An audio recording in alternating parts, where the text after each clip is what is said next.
Is Australia already at war? And the foreign interference scare is being run by agents of foreign interference. Coming up on this week's episode of the Citizens Report.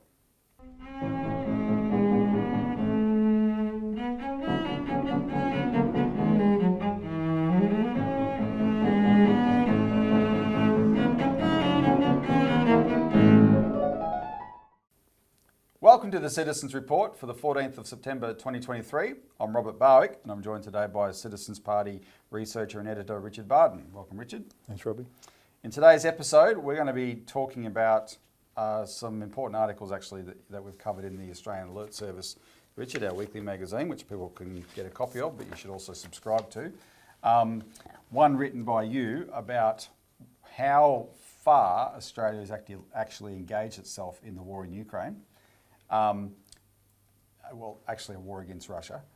And the second one is we want to do a story on the whole drama around foreign interference, but focus in on the fight against the hysteria about TikTok and the work of Senator James Paterson, because what we have exposed for years is that the hype around these subjects, like foreign interference, are being pushed by agents of foreign interference, and we're going to show that in this case.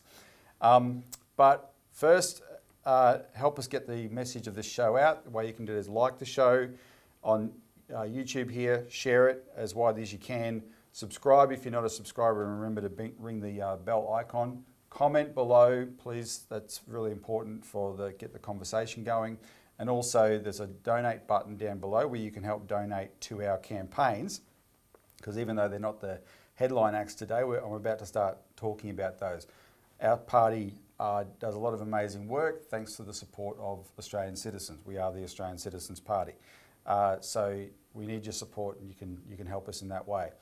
Richard, before we begin, I just want to run through a few things quickly by way of update on the campaign about the banks, right? We're not talking about the banks in general today, but a few things are happening.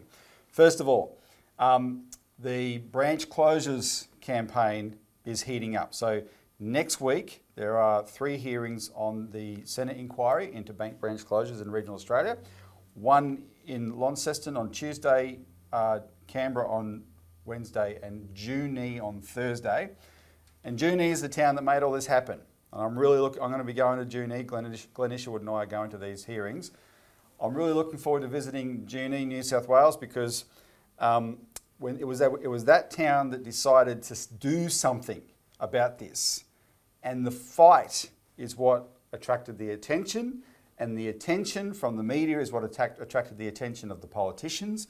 And once the politicians saw what was happening, and some of them took leadership, and hats off to Senator Gerard Rennick for that, we got this inquiry, and because we got the inquiry, we've been able to make the banks back down in certain ways, like CBA and Westpac. The Junee hearing, I'm really looking forward to going there. They deserve to have a hearing. Now, of course, their bank has been saved for the next 3 years at least, their CBA there. But the question is to actually provide banking services permanently. Now, the one bank that has been completely arrogant and totally defied the committee and the inquiry is National Australia Bank. And the last few weeks we've been talking about the town of Waroona, the Shire of Waroona in Western Australia, and because the town there is about to lose its only bank, which is a NAB branch. And they had a protest meeting last Thursday night, a week ago. We shoot the show during the day here though, so this is our first chance to update people on it. We'll put some pictures up on the screen there. You can see that it was a well-attended meeting, about 100, it's a small town, 180 people turned out to discuss their concerns about the bank branch closures. That was excellent. That town is putting up a fight. And they are reaching out to the 13 other towns around Australia that are also losing their NAB branches right now. There's about 40 that have lost branches this year. There's 13 more on the chopping block, so they're reaching out to them. And they're hoping to put up a united front against National Australia Bank. A little bit of a negative comment though about this. At the meeting, you had a local member of Parliament, Robin Clark, State Parliament, who attended the meeting, because, she's going through the motions of being a concerned local member. She's concerned for the town, et cetera, et cetera, et cetera. But then she got up and made excuses for the bank. And she basically, you could call it victim blaming, right? She repeated the bank's lines that the way she said it, when there's not enough loans in the branch, when there's not enough insurance being sold, and I forget the other thing that she indicated, not enough business going through the branch isn't profitable, and the banks are shutting them down. But this inquiry has proven that the bank's branches are profitable. The banks are not shutting branches because they're unprofitable. No, or because they're doing less business, because they're not. They're doing plenty of business. They are extracting as much wealth out of that town as they ever have been. They just are determined to push everyone digital so they can extract that wealth with the least amount of investment. That's what they're doing, right? And you've got politicians that are hardwired, it seems, in their DNA to be obsequious to the establishment, even though if they were following the inquiry that was going along, they would know the truth of the matter because that's what's come out of the inquiry. And that's why, sometimes you shrug your shoulders and think, well, that's why the Citizens Party exists. Why aren't we part of a major party? Because that's the rubbish we see in the major parties all the time, right? And it takes a party like us to come along and say, no, we're not going to accept your rubbish. We're going to force this to things like an inquiry. Some decent people in those major parties step out from the herd and take leadership, and we get the truth out. So anyway, that was worth updating you on. And bear in mind, this is all part of the war on cash, right? The banks are on this digital tear, and they're determined to force it on us. So just a minor news update on that. Macquarie Bank has come out and announced that it's going to go completely cashless and get rid of cheques. Now, Richard, it's more symbolic than material to the Australian financial system, mainly because I've just discovered how many branches Macquarie Bank has. Yeah. Three. So Sydney, Melbourne, and I forget where the other one is. Probably Brisbane, or maybe two in Sydney. Probably Singapore. Probably Cayman Islands. Anyway, that's not germane to the functionality of the Australian financial system. However, this is the millionaire's factory, thumbing its nose at the fact that if they were paying attention, in fact, I'm pretty shocked they can't read the room. If they were paying attention, they would realise there's actually a really big brewing backlash out there against this. Yeah, they're usually smarter than that. I was a little surprised myself. No, they are. And while I remember it, sorry, producer, but I do want to reference, I think we can put a link to the Keep, the change.org petition to guarantee cash and banking services that now has 124,000 signers in Australia. But they did an update a couple of weeks ago, and we'll link to the update because the one and only Russell Brand in the UK actually highlighted their petition when he talked about this issue in the UK, because there's concern globally about this. And if you know who Russell Brand is, he's got like 6.5 million YouTube followers and whatever. So that's actually an important update for people to read. But the change.org petition here is going big guns, right? And that's just part of the rebellion that's out there. We've covered the young professional gambler in WA, Crispin Roveri, right, who's started his own protest against the way he was treated by Westpac, etc. And where we have common ground with that campaign is he's pushing really hard for a bank of last resort. Right? And that's what our postal bank, public bank is, a bank of last resort that will always be there to provide service for everybody. And so speaking of that, the final thing to update you on in that regard is the one and only Steve Keen, one of the most well-known economists in Australia, tweeted the other day his endorsement for the postal bank, public bank campaign. And we'll put his tweet up on the screen. Now, Steve Keen, Richard, has a bit of a battered reputation, but I don't think it's deserved. I don't know if we've talked about this. I don't know if you agree with me or not. But his reputation stems from the fact that in the battering of his reputation that he took before 2008, he predicted that the property market in Australia would crash. And he said, he took a bet that I think it was with Christopher Joy. Christopher Joy, yeah. That And that's actually quite important, but I'll mention that in a minute. Yeah, let me describe the bet and you explain why it was a little bit rigged. Anyway, so the bet was that if the property market didn't crash well, they didn't know, this was pre-GFC, right? So when the GFC happened, it should have happened because it happened right around the world.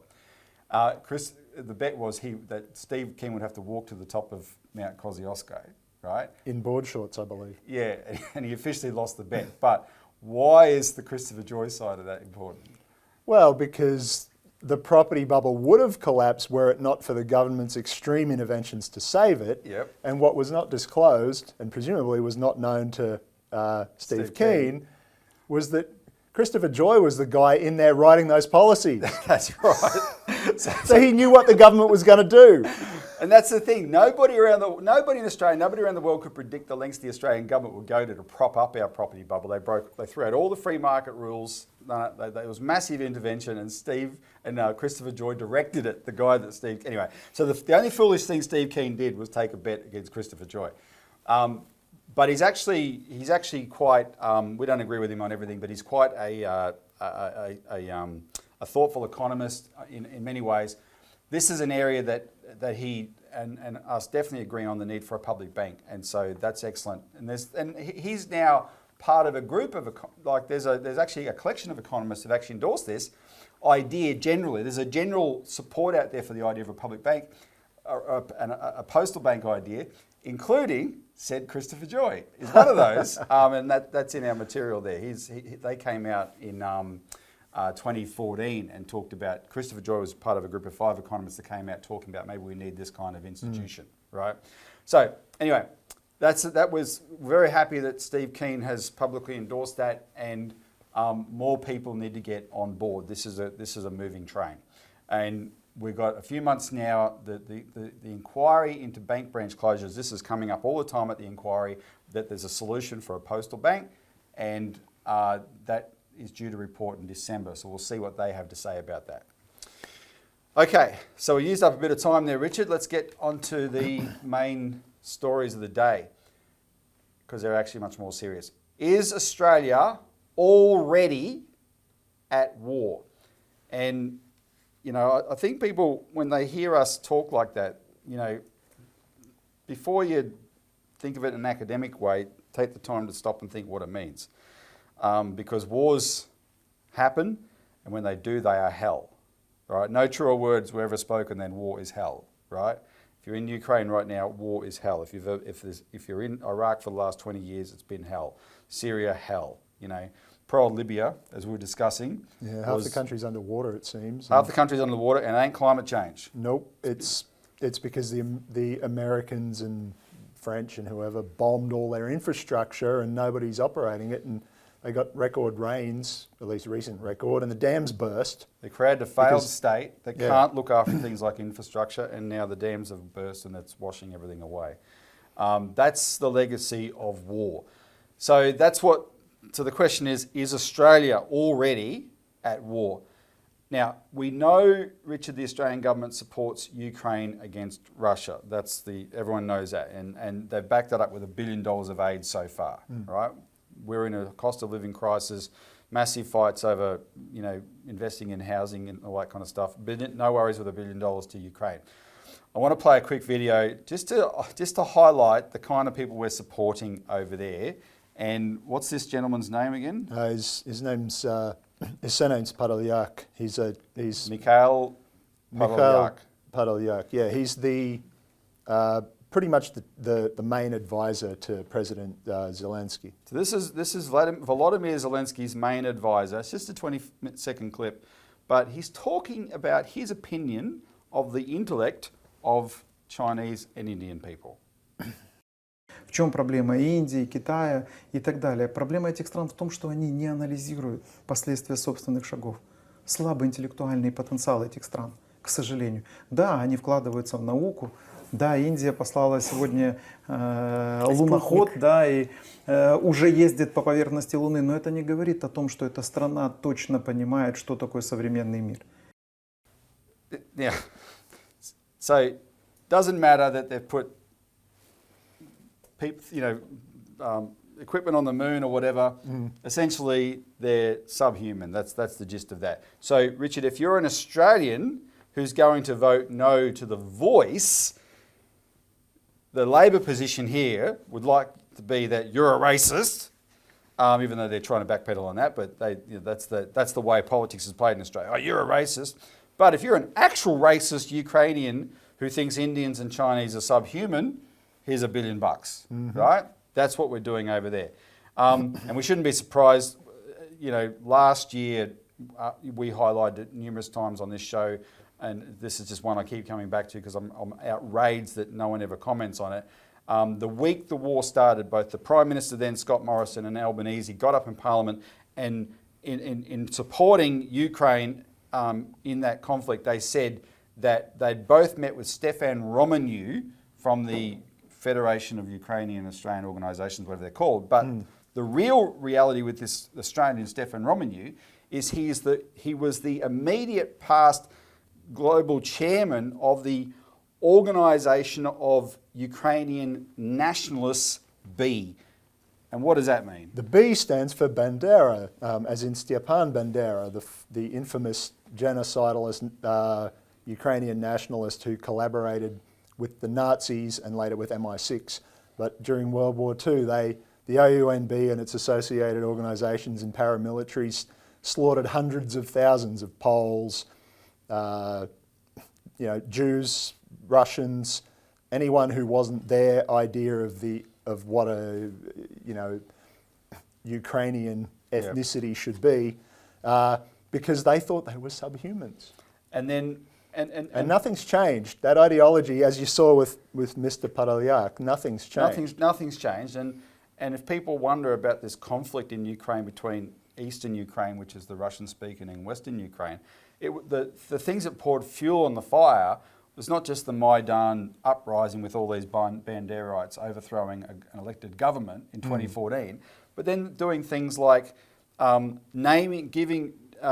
naming Bandera's birthday as a national holiday, right? Naming is it called Deir Yassin, where the massacre of Jews took place in Ukraine? Or that might be the wrong name. I might be confused with something. But there's Baba Yar. Baba Yar. So there was a ravine where all these Jews were massacred, and the road to it, the Ukrainian government named that Bandera Way, this kind of stuff, right? And that's, so for the Russian speakers on the east, they're like, you Nazis, we don't respect you at all. We don't recognise this kind of government. So anyway, but you're not allowed to talk about that, right? We just give them $1 billion. Anyway, that's what we've done up until now. What's happened now, though, could be a lot more serious. Legally, the support we've been giving Ukraine since the beginning was already enough to make us involved in the war, but now it appears we may have crossed a line. So lay it out, Richard, what's happened? So people have probably saw in the news lately these so-called cardboard drones. It pretty much is cardboard, these lightweight disposable drones made by this Melbourne company. Yay, we manufacture stuff now. Yeah, manufacture cardboard Weapons anyway. awards. And so they've been supplying 100 of those. The Australian government buys them, sends them to Ukraine. So this is a government-to-government deal, which is important for reasons I'll get to. So they've been supplying 100 of these things a month for quite some months now. They were initially designed for dropping small parcels of important goods into areas that you couldn't otherwise get, logistically difficult to access areas. And they modified them to work as surveillance and detection, that sort of thing, for military purposes. So that's all good. Only they're made of cardboard, basically, so they're almost invisible to radar. The internal components are visible, the press board they're made of isn't. They're very difficult to detect in flight, and they carry a payload of 5 kilograms, which, for anyone who knows anything about modern explosives, it doesn't sound like much, but 5 kilos of, say, C4 plastic explosive will turn a truck into scrap metal. Yeah.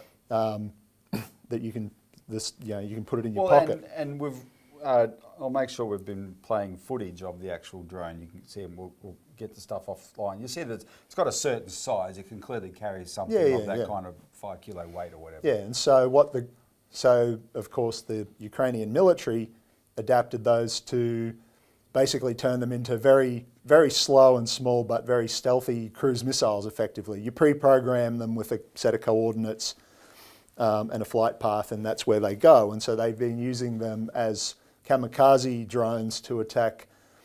It's confirmed officially by the Ukrainians and the Russian government that this was what was used to attack the Kursk airfield a couple of weeks ago. Yeah, what's significant about the location of the Kursk airfield? Yeah, well, it's 100 kilometres or so from the border with Ukraine, which puts it in range of these drones. They've got a range of about 120. They may also have been used in some of these increasing number of drone attacks on purely civilian targets inside Russia. Oh, but is Kursk the airfield inside Russia too? Yeah. So these are targets inside Russia that these drones are being used to attack. Yeah. So Kursk is close enough inside the border that they could launch these things from Ukrainian territory into Russia. And now, not to drown people in the technical details, but it's important to understand that I don't mind when we talk shorthand like this, we use terms like war, etc. But from the Russian side, they've been very they don't call it a war, they call it a special military operation. Yeah. Right? They have a legal framework over what they say they're doing. Okay?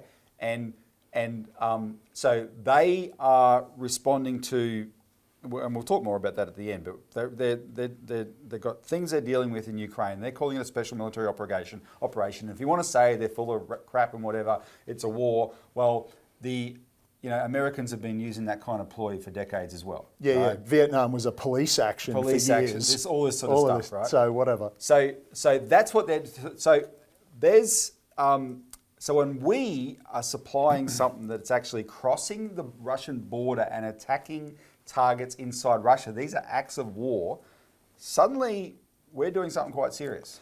Yeah, because there's a set of agreed and what they call customary international law that governs the state of your involvement in an international armed conflict. There's the Hague Conventions that predate the UN by many decades.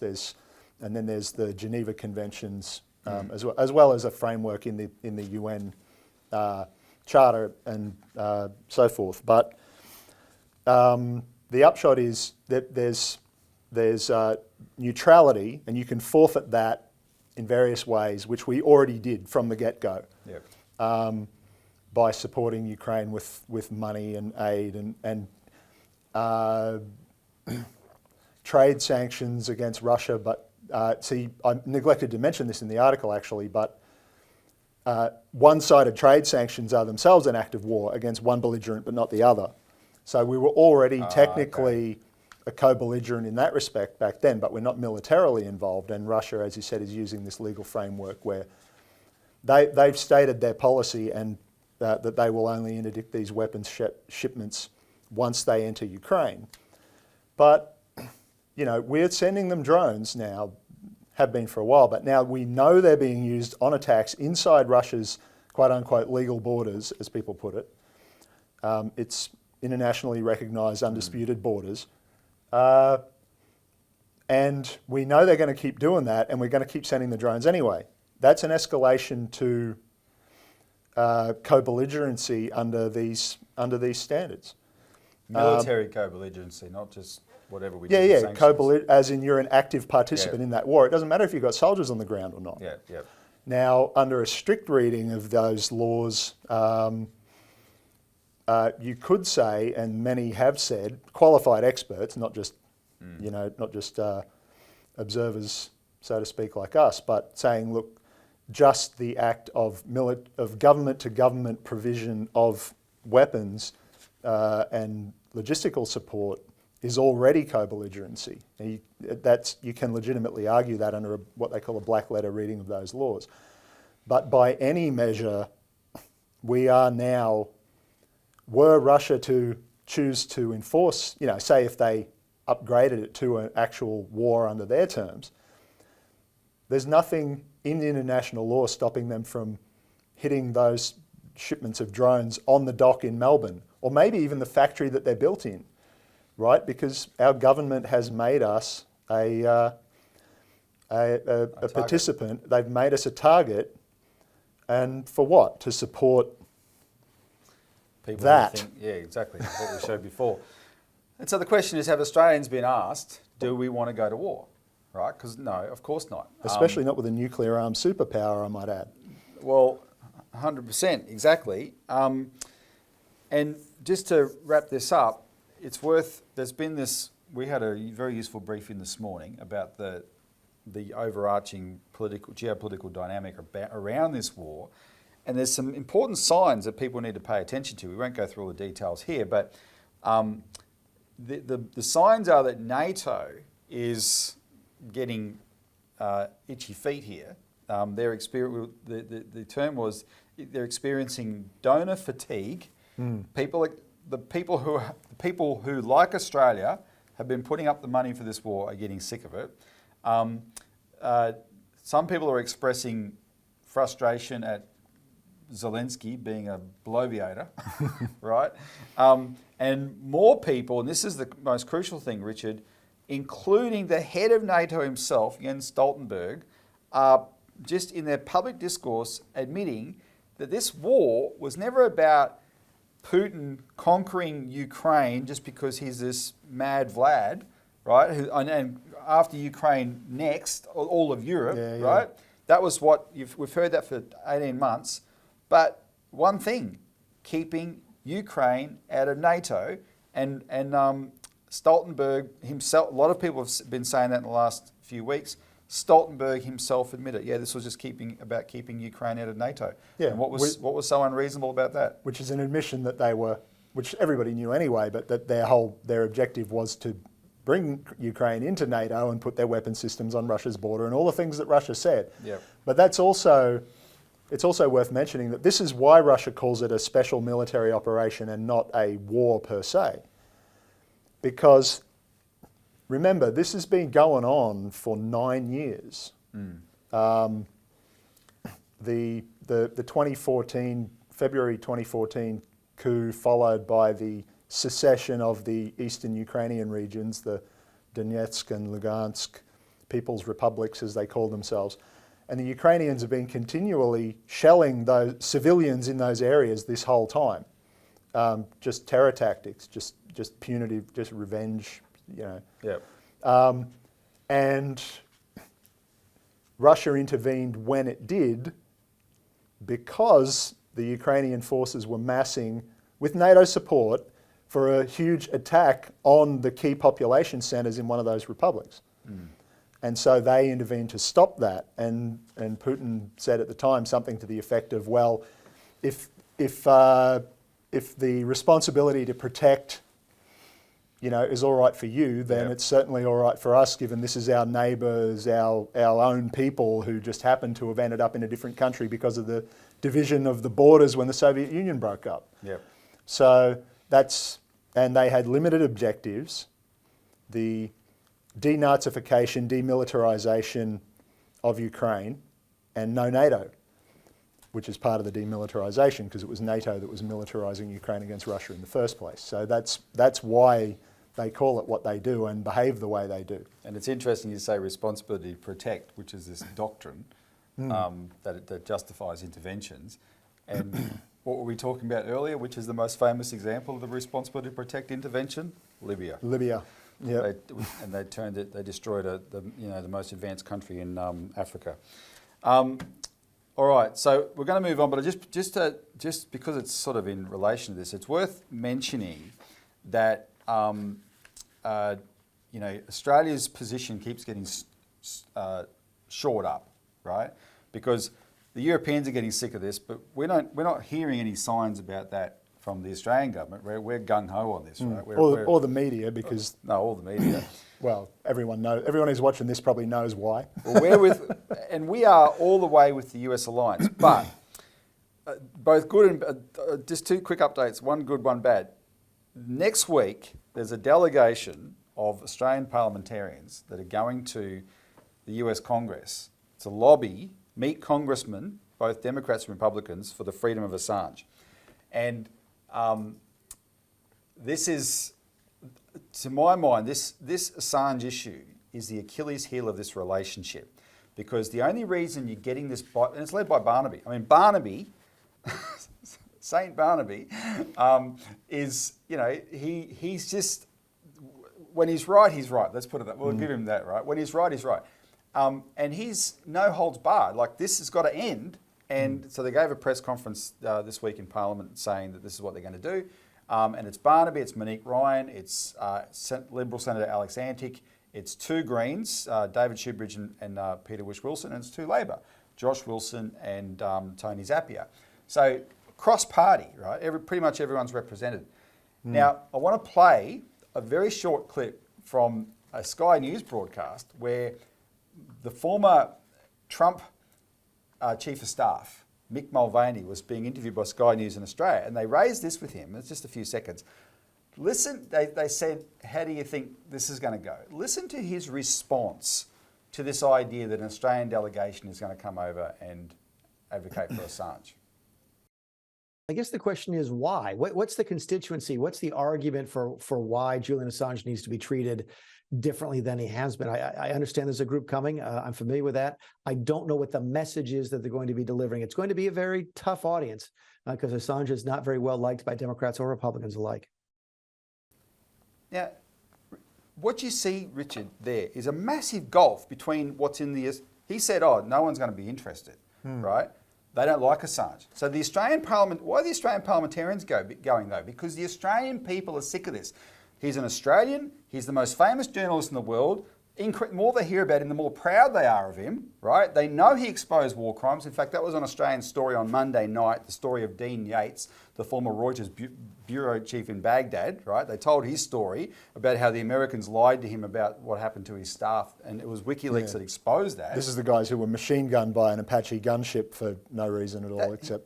Dean Yates fell into PTSD because in 2010, when he learned the truth, he realised that for 3 years he'd blamed his staff and himself for their deaths, because there was this one scene where there's there were two staff, one's a driver and one's the photojournalist, right?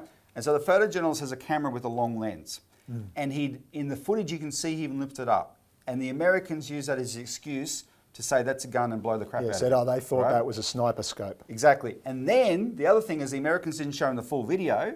They only showed him a partial video, and he didn't get to see that the driver hadn't been killed in the initial attack and was crawling away, and they circled around and killed him and finished him off, right? This all came out 3 years later. And so for 3 years he'd thought, oh, the fools, I should have trained them better to know the rules of engagement, right? In other words, almost victim blaming. You know, they shouldn't have lifted up the scope like that, right? That's you know, it triggered the Americans. Well, sure did. And then so it was his fault for not training him better, and of course their fault for being almost self-inflicted. And he realised in 2010 that he was lied to when the WikiLeaks thing came out, and he spiralled into PTSD, and that's what the rest of the story was about. So this is what Australians are hearing all the time, right? Yet those arrogant warmongers in the US Congress, they still have this view of Assange of who's this dirty bugger who's embarrassed us, right? Well, so there's going to be quite a conflict, I suspect, next week in the Congress, and that's good. What's not so good is a month later, Albo's going. And of course he is, because he's going, I suspect, just before he goes to China, to make sure that he doesn't upset the alliance. To get his instructions. To get the instructions. Anyway, all right. That's the reality of that. Now, we're going to move on for the time we have left. We want to cover something in a bit of depth, actually, so just bear with me, Richard. The foreign interference scare is being run by agents of foreign interference. And what I'm going to go through is so what we just discussed was your article in the alert service here, which is, I'll just show that, Australia edges nearer to war with Russia. And then the next article is by Melissa Harrison, Foreign Interference Inquiry Riddled with Foreign Interference. And we want to just use this as an example. So in the next few weeks, the Citizens Party, we're going to put out an expose on the Australian Strategic Policy Institute, a video expose. because they, a month ago, wrote this absolute garbage we talked about on the show, attacking us, but then attacking separately the bank branches campaign as a Chinese covert influence operation. Even though it's got nothing to do with foreign policy or anything, that's what they chose to do, right? They're trying to smear, and then they said this should be, the Citizens Party's activities should be included in the social media misinformation, disinformation, censorship law, right? That's what ASPI said. So, and of course, we can refute that a million years to Sunday.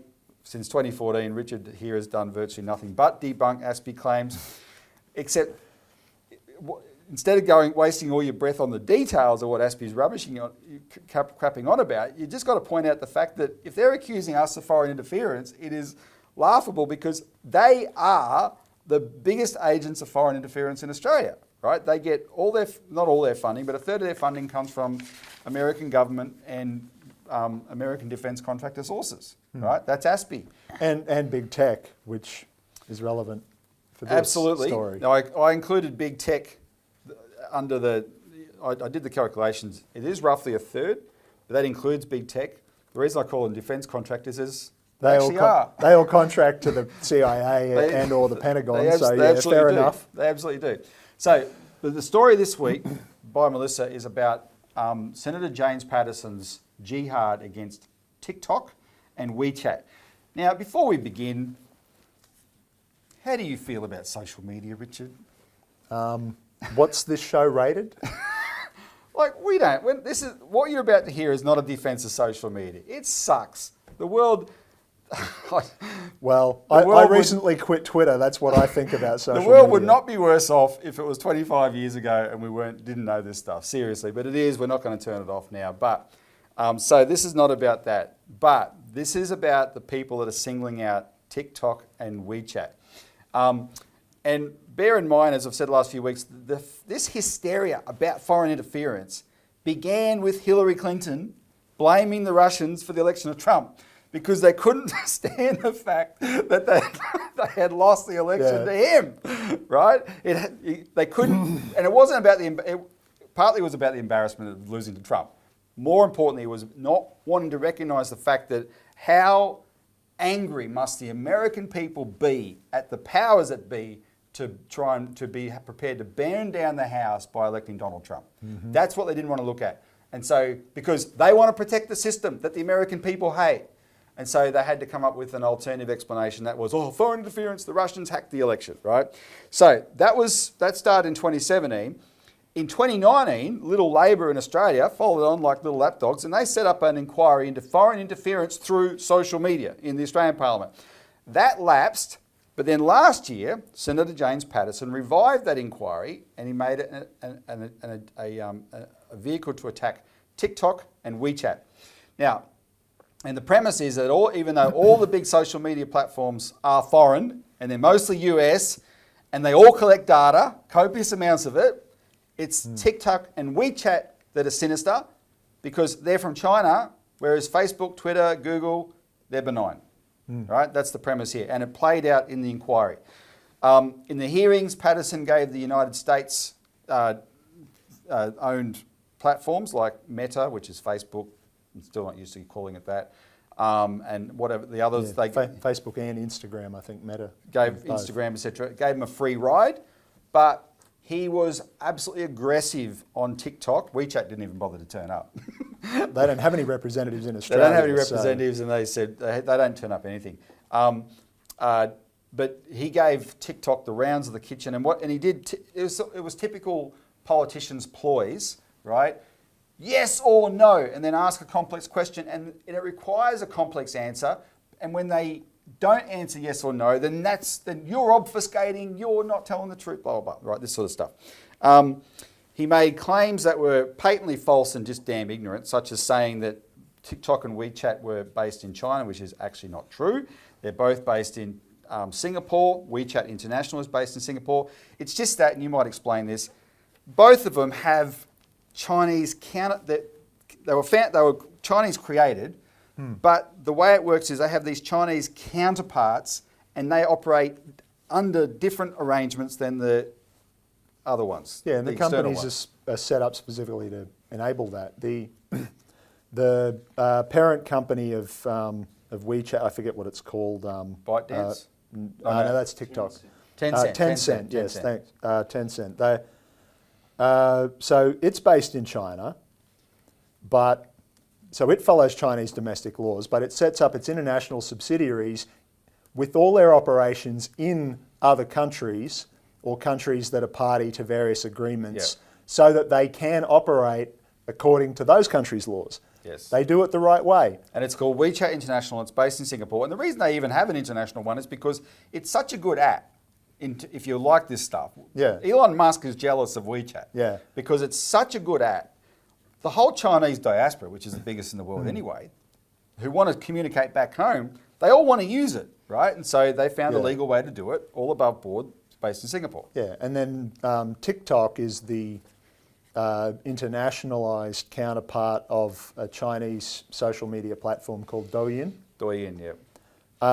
And it is based, it's jointly headquartered in Singapore and the United States, and all of its data is stored there. So this idea that Patterson and others keep pushing that, they're beholden, they have to follow Chinese national security laws and the Chinese government will get all your data, it doesn't go to China. It's rubbish.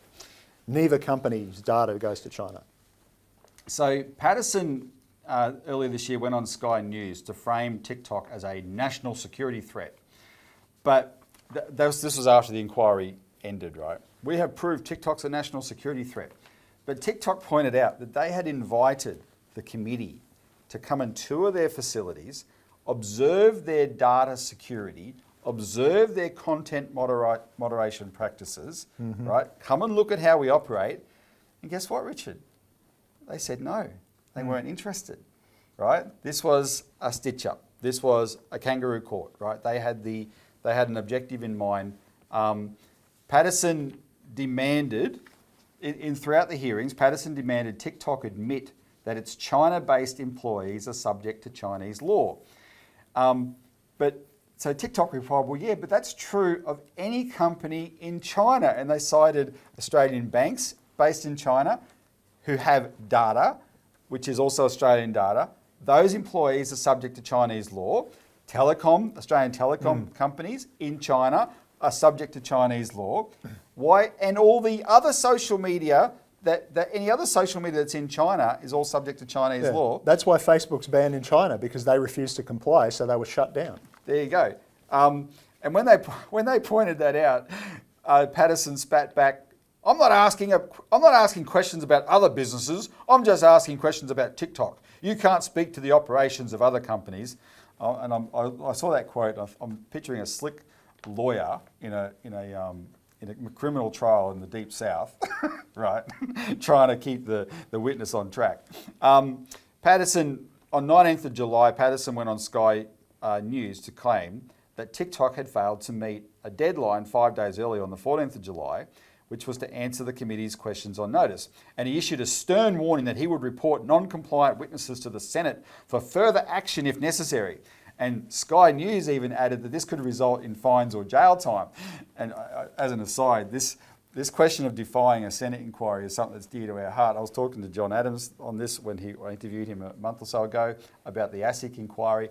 Yeah, we think the Senate does have to beef up what it does.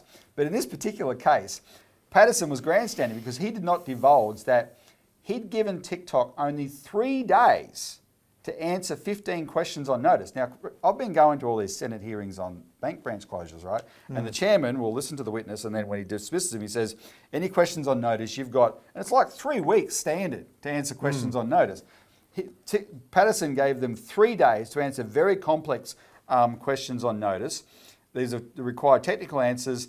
It required TikTok to provide information about the internal structures of other ByteDance subsidiaries. Which they don't have. Exactly, of course they don't have. TikTok submitted some answers by the 14th of July, but informed the committee that other answers were delayed due to time zone issues. Patterson did not issue the same warnings to other social media witnesses like Facebook or Twitter, which also replied outside of the deadline. So then TikTok thought, what do we do? And they went to one of Australia's real experts on cybersecurity, former AFP Federal Police cybersecurity expert, now University of New South Wales professor Nigel Fair, who did a PHAIR, who did a comparison analysis of TikTok with Facebook, Google, and Twitter. And his analysis showed that, yeah, TikTok does harvest data, but by no means the most. And Patterson's response to that was, and this, I want to highlight this a bit because this gets to where we're going. Every signals intelligence agency in the world had deemed TikTok to be a security risk. In the Western world. Good, sorry, okay. No, that's why we read these notes. No, right. True, Richard. Every signals intelligence agency in the Western world, quote, had deemed TikTok to be a security risk, that the application had been banned from government devices. And then he added, quote, I mean, they can't all be wrong and Mr. Fair be right. And I think your viewers will be able to make their own conclusions about someone who's been paid for and commissioned by TikTok to run a report which exonerates them and downplays security concerns. Well, in that case, TikTok was on a hiding to nothing because the only way they were going to get someone to do this report in the time frame to help defend themselves before the committee, they're going to have to pay the guy, right, for a fee. But they found a guy who was of unimpeachable reputation, right? But no, dismiss that. But that's the key. Patterson's default is, but yeah, what about these other countries? And then this repeats. Again, when TikTok executives stated they did not believe there was any evidence that TikTok was a national security threat, Patterson accused them of, quote, questioning the wisdom of governments which had banned the application from government devices. Quote, so the Australian government, the United States government, the Canadian government, the French government, the Danish government, the European Commission, the New Zealand government, and the United Kingdom government are all wrong. They're all wrong on this question, end quote. Now, Richard, the reason our friend Senator Patterson is so confident about citing these other countries is because he is involved. In fact, he's one of the front men for a globally coordinated campaign to ensure all those countries did that. Yeah. And it's called IPAC, the Interparliamentary Alliance on China. Yep. And yes, they are all wrong because they're lying, because they've been ordered to. Yep. Get in line. We're going to take, this is the old American line of you're either with us or against us kind of thing, right? And they use the Five Eyes. They're all Five Eyes countries, and then the Five Eyes Plus and whatever they talk about, right? Yeah. So what's the Interparliamentary Alliance on China? First of all, it's a UK operation. It's based in the UK, founded in the UK. It's funded, though, or one of its significant funders is the National Endowment for Democracy, and another one is the Open Society Foundation. What can you tell us about those two agencies? The NED was set up in 1983 to do the work, as one of its founding directors later admitted, to do the work that the CIA used to do covertly. It's what they call a quango, a quasi-autonomous non-governmental organisation. It gets money from the US State Department. It's chartered to pursue US foreign policy objectives, and it sponsors subversives, colour revolutions, all of these kind of things, hostile media outlets in all these countries that are targeted for destabilisation and regime change by the US government. And speaking of regime change and colour revolutions, that's where the Open Society Foundation also plays a role. Yeah, that's Soros. Yeah, that's the outfit founded and funded by the infamous George Soros to the same ends, and it collaborates closely with the NED and other groups like it. Yeah. So James Patterson is one of the Australian frontmen for this globally coordinated Anglo-American operation, right, to demonise China here. And of course they're being successful, and he was successful here. And they point to the success in these other countries as if they're organic. No, his operation created that success, right, by McCarthyite hysteria. In Australia, IPAC, as it's called, is dominated by the Wolverines, and Patterson is one of those. And we can't spend too much time on this, but these guys they're just loyalists to the United States and the United Kingdom. They have they claim they're defending Australia's sovereignty. They define our sovereignty as what's in the interest of the United States and United Kingdom, right? And the name Wolverines comes from that paranoid 1984 Cold War fantasy film Red Dawn, where these bunch of high school kids miraculously defeat these what was it, Soviet and Cuban paratroopers who invade Colorado for But some weren't reason. they Asian? No, that was the remake. Oh, okay. That was a 2012 remake, which I have not watched. So it was high and school I regret kids watching the first one. And these guys are so juvenile. I mean, they go around. Dennis Richardson, the recently deceased Dennis Richardson, longtime head of various security agencies in the Defence Department. It was either him or Alan Gingell who called them sorry, it's Alan Gingell who just died recently. My mistake. Called them immature, juvenile, and destructive. You know, you don't know, as the historian James Curran said, you don't know whether to laugh or cry that these are the people representing Australia in the international arena. And they go around Parliament House putting stickers. Yeah, they put these claw scratch stickers on the doors, next to the doors in the hallways of Parliament to identify themselves as Wolverines. They truly are juvenile. Anyway, now, there's an element of this whole picture that's actually straight out extortion. And I wish I had more time for this, but one of the things that the United States especially, but I'm sure they learn it from the Brits, do is target a company with all sorts of accusations, but their agenda all along is to buy it. They want that asset because what's TikTok? It's an incredibly popular social media app, incredibly popular, right? I don't quote me, but I think it might be now the most popular social media platform in the world. And these people. I mean, these people are into propaganda. I mean, they need these kind of tools. So the IPAC attack on TikTok coincided with a push to force its Chinese owners to sell to the United States. And in the 20 April 2023, so this year, interview with the ABC, Patterson revealed, this is a quote from him, that he, quote, was in the United States personally only a few weeks ago to discuss the matter of a potential TikTok ban or forced divestment to a non-Chinese owner with legislators and members of the administration. And the final report of Patterson's inquiry recommends that if the US government does undertake these actions, force the Chinese owners to divest their ownership of TikTok, Australia should follow suit. And it was shortly after Patterson returned from that United States trip that the first hearings of the inquiry commenced. And then, so when they announced in April that they'd achieved their objective with TikTok, Patterson announced victory, that TikTok was banned from government devices. But he did this in a curious way. We're going to put the graphic from his website on the screen because the graphic shows all the media headlines of controversy around TikTok. But look at the stamp on the graphic. Delivered. Not we won, not victory, delivered. Now, delivered has a connotation, Richard, and my question is delivered for whom? Delivered to whom? Exactly. Now,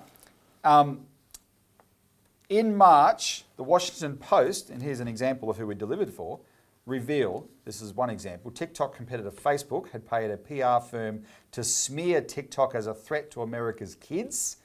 And that's one of the things that especially the Americans carry on about, which is that the TikTok videos in America are pure filth, whereas the Douyin videos, the Chinese version of it, the American conservatives are like, how come all their videos are wholesome, right? Young people sharing scientific breakthroughs, nice cultural things and whatever. And the American high school kids, what they're sharing on TikTok is, it makes your stomach churn. Yeah. Not all of it, but there's a lot of rubbish on there. I mean, there's a lot of wholesome stuff too, but it's the trash that spreads. Yeah, exactly. Well, that's all governed by the algorithm, right? If the content wasn't there and being popular, and unfortunately, it's the decline and fall of the Roman Empire all over again in the West, and they don't want to acknowledge that. Yeah, America's basically late imperial Rome. Then they're blaming TikTok for causing it, whereas TikTok is just the messenger in this case. The other thing that in terms of who Patterson delivered for, you can see it in the hearings themselves. They were stacked with US-funded ASPI hacks, right? So the United States main foreign interference operation in Australia, ASPI, was all over this inquiry to make sure it went to where it was going. And then this, we're running out of time, but I'll just read through this. In addition, Senator James Patterson has not disclosed that during the period that he chaired the inquiry, he was awarded a prestigious fellowship by an organisation which was founded by the CEO of one of TikTok's major competitors. In February 2023, Schmidt Futures, a philanthropic organisation, quote unquote, founded by the former CEO of Google, Eric Schmidt, paid for Patterson's flights and accommodation to the United States, and Patterson has disclosed that, and Patterson takes a lot of externally paid flights, I've noticed, like Scott Morrison does at the moment. Check out their pecuniary interest, people. And so Schmidt paid for him to attend the organisation's first annual global summit, where Patterson was selected as one of Schmidt Futures' International Strategy Forum Fellows. The international, and by the way, Schmidt, Australian Conservatives who vote for James Patterson, who don't like Hillary Clinton, might be interested to know that Schmidt was actually one of the leaders of the Hillary Clinton campaign in 2016 that Patterson's hanging out with. It focuses on geopolitics and technology, and fellows receive mentorship from ISF executives and attend regular conferences. Schmidt Futures and ISF's leadership positions, including ISF mentors, are staffed by former senior Google executives. Eric Schmidt, who has been embedded in US defense agencies for many years, chaired Google until 2015 and stayed on at Google's parent company, Alphabet, until 2020. This is ID format, the kind of thing that we then get told in the media headlines, oh, this is a foreign interference operation that James Patterson has protected us from. That's the foreign interference, people. And you can have access to all that really good information of that kind of depth. We spent a bit of time on it today, just to give you an example of it, by subscribing to the Australian Alert Service, because we're always, people like Richard, Melissa, our researchers are always digging that deep into these kind of subjects. Anyway, as you can see, Richard, we have a little timer here that's telling us how much time we've got, and we've got very little. So we better sign off. Thanks for joining us today. Thanks for your contribution. It's been excellent. Thanks to the viewer for tuning in. And if you're in the vicinity of Launceston next Tuesday, Canberra next Wednesday, or especially Junee, New South Wales next Thursday, come along to the hearing. And we'll see you then, and see you next week on the Citizens Report.